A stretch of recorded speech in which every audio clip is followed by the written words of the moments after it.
नमस्कार मित्रांनो, तुमचं स्वागत आहे आपल्या फॅक्ट वल्ला या चॅनलवर। मित्रांनो, आज मी तुम्हाला जुन्या बालभारतीच्या इयत्ता 4थीतील धडा क्रांतिकारकाचे बालपण हा वाचून दाखवणार आहे। या धड्यामध्ये तुम्हाला चंद्रशेखर आझाद यांच्याविषयी माहिती मिळणार आहे। चला तर मग आज आपण धड्याला सुरुवात करूया। एके दिवशी भारत माता की जय, महात्मा गांधी की जय अशा घोषणा ऐकताच एक मुलगा गर्दीत घुसला, स्वतःची घोषणा देऊ लागला।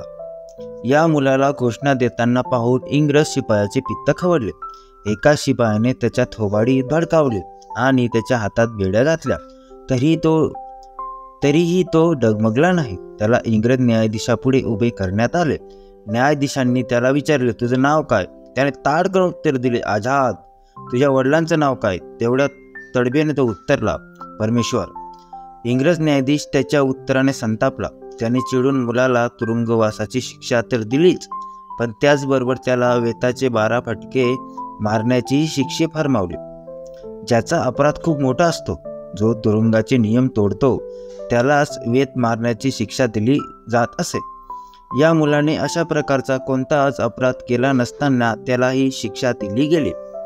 एवढ्या लहान मुलाला वेताचे फटके द्यावेत की नाही याचा विचार तुरुंग अधिकाऱ्यांनी केला नाही। त्यांना फक्त हुकमाचे पालन करायचे होते आणि आपण इंग्रज सरकारचे इमानी सेवक आहोत हे दाखवून द्यायचे होते।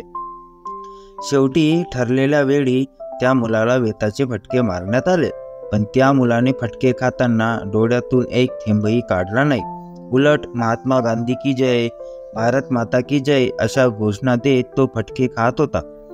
12 फटके खाल्ल्यानंतर मात्र त्याचे शुद्ध हरपले। शिक्षेनंतर सरकारने त्या मुलाला सोडून दिले। त्याच्या सन्मानार्थ बनारसमध्ये एक प्रचंड सभा भरली। लाखो लोक सभेला हजर होते। हा मुलगा म्हणजे चंद्रशेखर आझाद होय। चंद्रशेखर आझाद पुढे क्रांतिकारकाचे नेते बनले। त्यांनी क्रांतिकारी दलाची स्थापना केली। या दलाचे नाव ऐकताच इंग्रज सरकारला धडकी भरत असे। क्रांतिकारी दलातील लोक चंद्रशेखर आझादांना आझाद भैया किंवा पंडितजी या नावाने ओळखत असत। जेव्हा कोणी आझादांना विचारत, इंग्रज सरकारला उलथून पाडण्याची, इंग्रजांची हत्या करण्याची खटपट तुम्ही का करता, तेव्हा आझाद आपल्या पाठीवरचे वड दाखवून त्यांना सांगत, हे वड मला इंग्रजांचं शासन उखडून टाकण्याचा हुकूम देतात। चंद्रशेखरांच्या क्रांतिकारी दलाने अनेक साहसी कृत्य केली।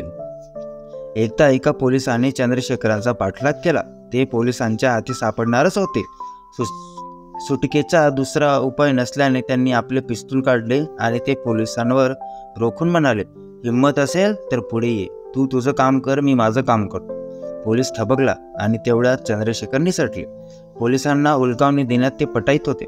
एकदा तर चंद्रशेखर आझाद झाशीच्या पोलीस ऑफिसरचे ड्रायव्हर बनले।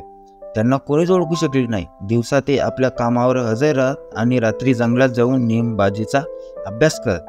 चंद्रशेखर आझाद यांना अटक करण्याकरता पोलिसांनी हजारो रुपयांचे बक्षीस जाहीर केले, पण ते सापडले नाही। एकदा अलाहाबादमध्ये अल्फ्रेड पार्कमध्ये ते बसले होते। एका भारतीय माणसानेच फितुरी केली।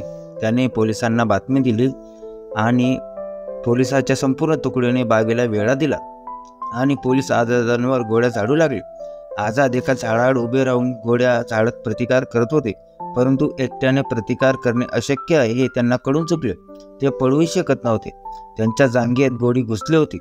जिवंतपणी पोलिसांच्या हाती सापडू नये म्हणून त्यांनी स्वतःच्या हाताने स्वतःवर गोळ्या झाडून घेतल्या आणि आपल्या आयुष्याचा शेवट करून घेतला। मृत्यूनंतरही त्यांच्या निर्जीव शरीरावर गोळ्यांचा वर्षाव चालला होता। पोलिसांना त्यांच्याजवळ जाण्याची हिंमत होत नव्हती। चंद्रशेखर आझाद वीर पुरुष होते, स्वतंत्र होते। स्वातंत्र्याकरता पोलिसांच्या संपूर्ण तुकडीबरोबर त्यांनी एकट्याने झुंज दिली आणि लढता लढता मरणाला मिठी मारले। मित्रांनो, तुम्हाला हा देशभक्तीपर पाठ कसा वाटला कमेंट करून नक्की सांगा। चला तर मग भेटूया आपण पुढच्या व्हिडिओमध्ये। तोपर्यंत जय हिंद, जय भारत।